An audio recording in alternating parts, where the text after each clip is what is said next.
Hi, my name is Sean, and I'm 16. My sister Laura and I went to a camp in the summer, and immediately got invited to a noisy party there. The older guys made cocktails. My sister begged me to let her try one, but I strictly forbade it. However, I drank as much as I wanted. I don't remember how the party ended, but in the morning, I woke up with a terrible headache. I put on a bomber jacket and was planning to look for Laura, when I suddenly found some object in my pocket.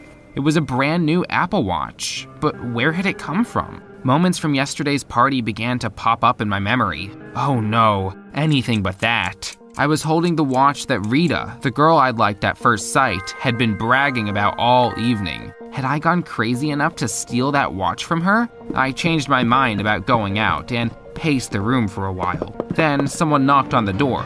I was very scared. I knew it was probably Rita who had found out about the terrible thing I had done and come to deal with me. Maybe she even brought the police. I slowly opened the door and immediately exhaled. My friend Theo was standing there. Dude, check out the video. The party was a blast. Look what you did. Terrified, I stared at the screen of Theo's phone. Was I about to see myself pocketing a girl's watch? What I saw was much better than I feared. In the video, I was jumping up and down, lying on the parquet and waving my arms around. Back then, I'd thought I was dancing contempt and looking cool, but it turned out that I had been sweeping the floor with myself. What a nightmare.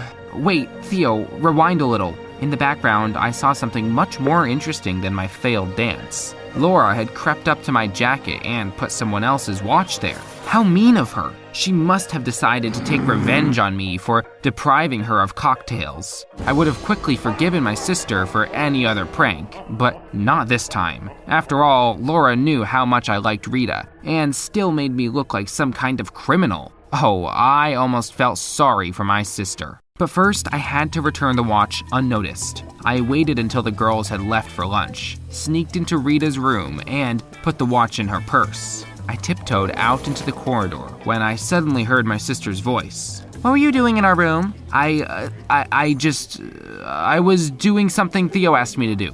What was that? He is preparing a surprise for you and asked me to bring you on a romantic date for the evening, to the river. Laura's eyes instantly lit up with curiosity. Of course, after all, she had been pinning after Theo for years. As you might have guessed, there was no surprise date, for now, but I immediately started coming up with ideas. In search of a solution, I went down to the river. I needed to do something that would make my sister lose any wish to ever plot against me.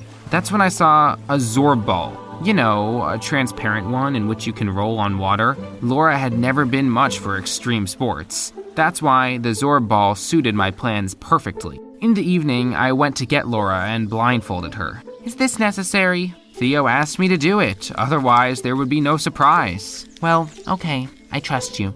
Oh, you shouldn't, little sister. I took Laura to a wooden bridge and put her in the ball. You can take off your blindfold now. You should have seen my sister's face when she realized what was about to happen. Please don't, please. Yeah, you know I can't swim. This will teach you not to mess with your brother. But I didn't. Theo, help me! Theo?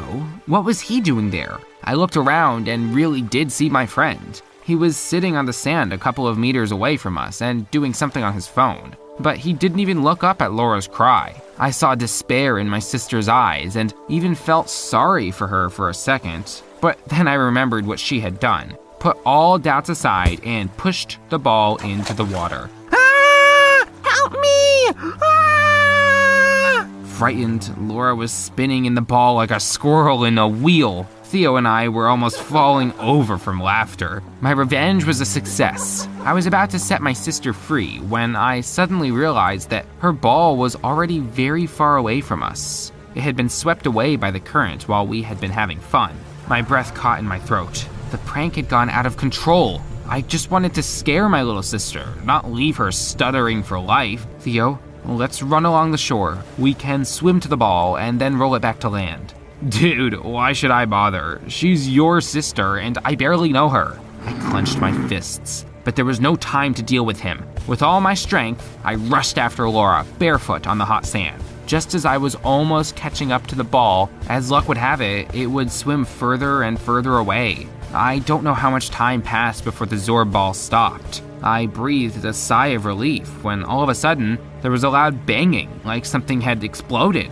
Oh no, the huge ball had caught on a branch and popped, and my sister fell into the water. Help! I'm drowning! I'm drowning! I ran, jumped into the river, and swam towards Laura. Please keep shouting, just don't go quiet. But then my sister's voice faded, and I heard the frantic beating of my heart. In place of where Laura had just been was now only the damn ball. I took a deep breath, dived, and saw my exhausted sister slowly sinking to the bottom. I'd never acted so fast before. I grabbed Laura with both hands, surfaced, and swam towards the shore with all my strength. Once we were on land, I took my sister off my back, put her on the sand, and couldn't help but cry out. She was deathly pale. I frantically tried to remember everything we had been taught at the first aid courses at school, but unfortunately, I'd skipped the lessons on rescuing drowning people. So I decided to act by intuition,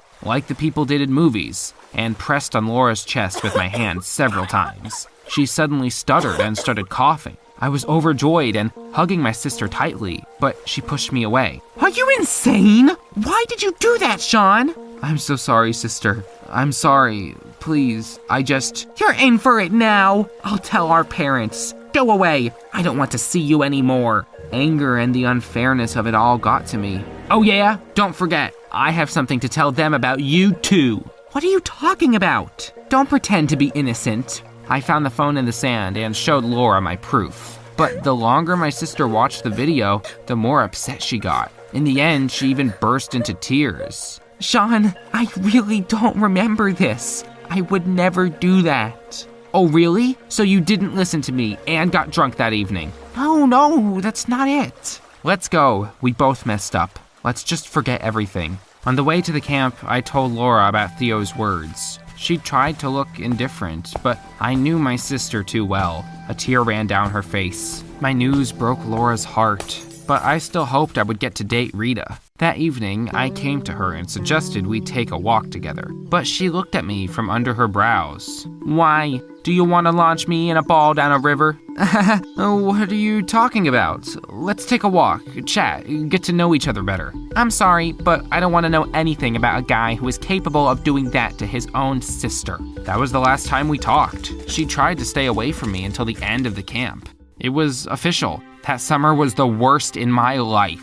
Who would have thought that Laura and I would ruin the holidays for ourselves? No wonder we both came home looking upset. But soon, all the bad things were forgotten, and we went back to our normal lives. A new school year began. The incident on the river had scared me so much that I decided to not skip classes from then on. After all, I knew perfectly well I had just got lucky. If I'd known what to do in emergency, I would have saved myself a lot of grief and helped Laura much faster. My sister also started studying fervently.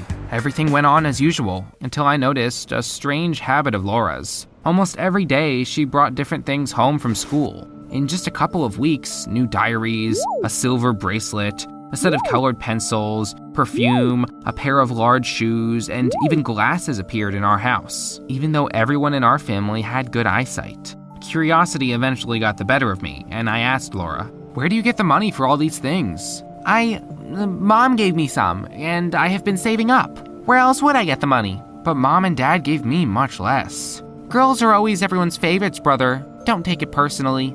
But my sister's answer did not hurt me at all. I grew worried instead. There was something she wasn't telling me. So, the next morning, I decided to follow Laura around. During a break, I sneaked into the girls' changing room and hid in an empty locker.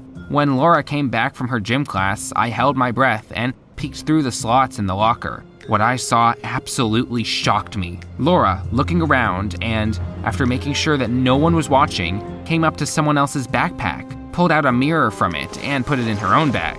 I couldn't believe my eyes. My sister was a thief. And, of course, I couldn't just let her get away with it. That day, I told my mother about everything. It's not the first time she's done something like this. At the camp, Laura stole a girl's watch and set me up. Your grandfather went to prison for theft. If Laura started stealing, we need to do something about it at once. Mom was so scared that she immediately took Laura to a psychologist. When they came back, Mom told me some unexpected news. Sean, it's a good thing that you noticed the oddities in your sister's behavior in time. Turns out, our Laura is not a thief, but a kleptomaniac.